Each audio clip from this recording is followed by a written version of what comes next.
Hey people, so there is this Telugu film, not just Telugu, it's been made into Kannada, Malayalam, Tamil.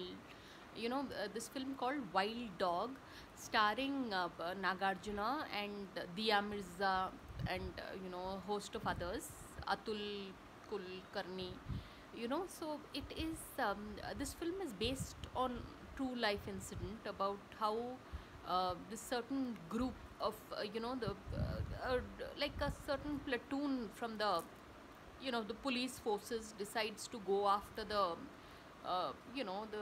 terrorists who caused the Gokul Chaat bomb blast, the Pune bakery bomb blast. So it is quite this film is very factual, so it's quite an interesting watch in that sense. So do try and catch it, people. It's called the Wild Dog because apparently the gentleman who was in charge of this particular operation was known to be very he would there would never be any survivors. He would just in case he ambushes a group, he manages to kill all of them. So that's why he was called Wild Dog apparently.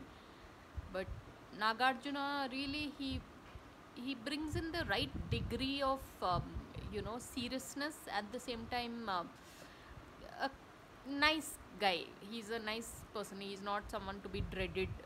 So do try and catch it, people. It's called Wild Dog and you can find it on Netflix. So on that note, thanks for watching and please subscribe.